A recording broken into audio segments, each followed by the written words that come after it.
Okay. Do I want that to be our couple's costume for Halloween? Yes. What's going on, everybody? King of Chaos, Logan Black here, and welcome to another episode of Pro Wrestling Explained. To my wife. Hi, wife. Hi, husband. Today we're going to take a look at They were a gimmick, all right. The Ding Dongs. WCW 1989. From my understanding, it's very well known for all the wrong reasons. When I say the Ding Dongs, what comes into your head? And remember, this is a fairly PG show. A snack cake. So we think we're going to watch two wrestling snack cakes. I hope we're going to watch two wrestling snack cakes. You're just hungry, dear. I mean, yeah. I am when too. am I not? Right. So let's check it out. I'm going to try and sell, or I don't even know if that's possible, but I'm going to go for it. The Ding Dongs, WCW 1989 Clash of the Champions. Let's check it out. Here we go. All right, here we are in Fort Bragg for this show. What is happening? So this is the Ding Dongs. They were a tag team, obviously. That were the brainchild of WCW chairman at the time, Jim Herd. Jim Herd is infamous for having not a clue about anything wrestling related. Like, he came in and they hired him because he successfully ran a bunch of Pizza Huts.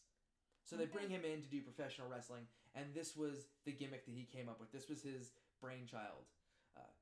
Fun fact, the idea of the Ding Dongs, which originally, if I could say that, a bunch of hunchbacks. Because the idea being, you couldn't pin them. They ring bells. Yes. And it became this. Now, again, the great thing about this as well is all the bells they've got on, they're going to be all over them. In about a minute, that ring is going to be covered in those bells. They just keep falling off. Well, at that time, just shoddy bell craftsmanship, I suppose. I think in all ways. And he's got a bell over there to ring. I know you can't hear it right now, but this crowd is taking a dump on everything that they're watching because it's so bad.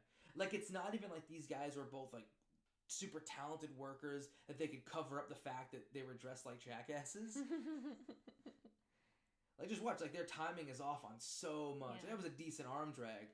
But, you saw them kind of botch the pinning combination. This guy bumps himself into the ring. And again, those bells are all over the place.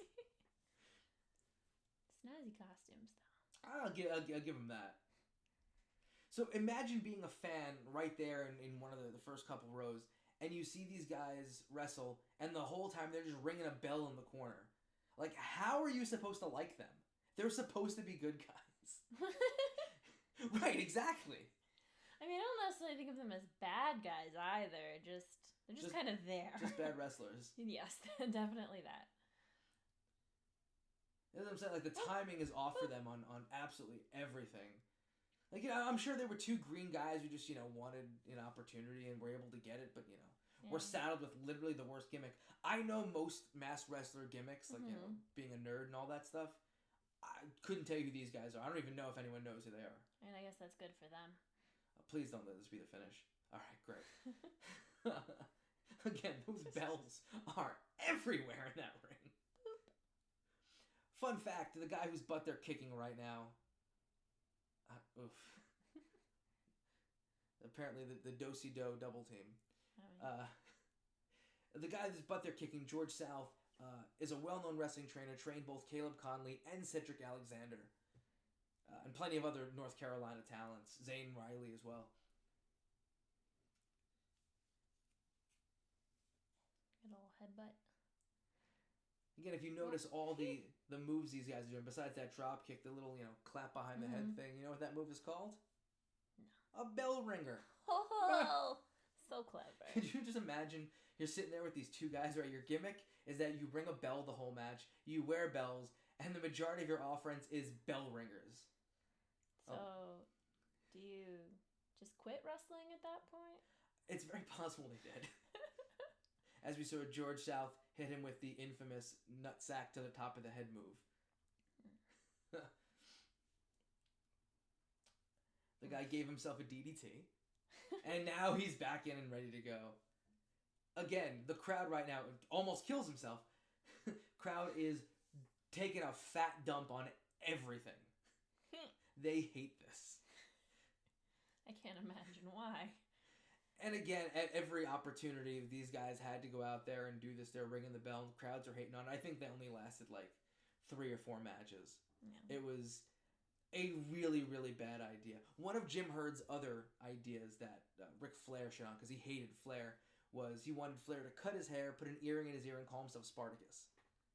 As if the crowd was going to buy Ric Flair completely changing his gimmick. Oh, yeah. Things could be so different today. Yeah. So, dear. So. Do you hate me? No.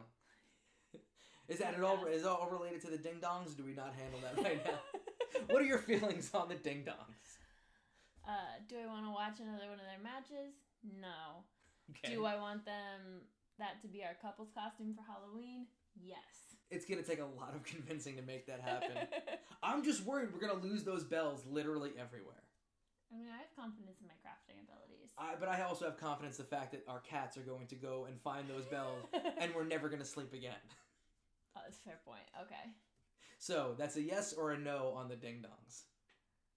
I'm going to have to call it a net no. Thumbs down for that one. So that'll be it for this episode of Pro Wrestling Explained.